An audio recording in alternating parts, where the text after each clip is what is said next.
Suspense भरा अंत। मित्रों, कहानी कैसी लग रही है? कमेंट करिए प्लीज, वीडियो को लाइक करिए, शेयर करिए। प्लीज प्लीज प्लीज सब्सक्राइब करिए। कहानी पूरी देखा करिए प्लीज मित्रों।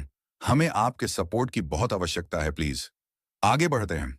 यशोधरा और राघव जब गांव वापस लौटे, गांव की बुजुर्ग औरतें चुप थीं। एक ने धीमे स्वर में कहा, तुमने जिस यक्ष को हराया वह अमर था। वह हर 100 साल बाद फिर लौटता है। और इस बार उसने जाते जाते यशोधरा पर नजर डाली थी। सावधान रहना बेटा, उसकी परछाई अभी भी तेरे घर के पास मंडरा सकती है। राघव और यशोधरा ने एक दूसरे का हाथ कसकर पकड़ लिया। उनकी आंखों में प्रेम था, पर मन के किसी कोने में भय की छाया भी। क्या यक्ष सचमुच समाप्त हुआ था, या बस परछाई बनकर फिर लौटने का इंतजार कर रहा था? बेताल का प्रश्न कहानी सुनाकर बेताल ठहाका मारकर बोला, तो बताओ राजन, जब यशोधरा ने अपने पति को बचाने के लिए यक्ष को नष्ट कर डाला, तब उसके मन में यह प्रश्न क्यों उठना चाहिए कि यक्ष फिर लौटेगा? क्या यह भय था? क्या यह स्त्री की दुर्बलता थी? या क्या यह उसके मन का छिपा आकर्षण था उस यक्ष की ओर, जिसने उसकी सुंदरता को देवताओं से भी अधिक मूल्यवान माना? राजन, तू न्यायप्रिय है। यदि तू बोलेगा और तेरा उत्तर सत्य होगा।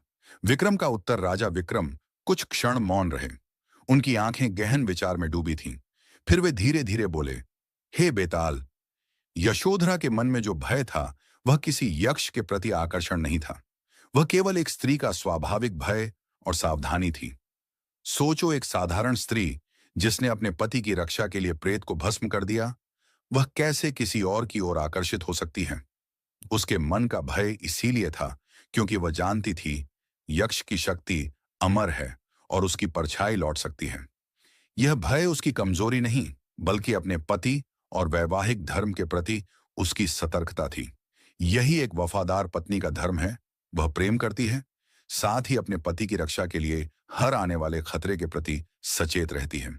इसलिए यशोधरा का भय आकर्षण नहीं था, बल्कि भविष्य के संकट की आहट था।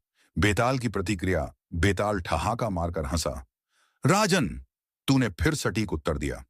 वास्तव में यशोधरा का भय उसकी वफादारी का प्रतीक था, न कि किसी यक्ष के प्रति मोह। इतना कहकर बेताल फिर उड़कर वट वृक्ष पर जा लटका। राजा विक्रम मुस्कुराए और पुनः दृढ़ निश्चय के साथ उसकी ओर बढ़े। बने रहे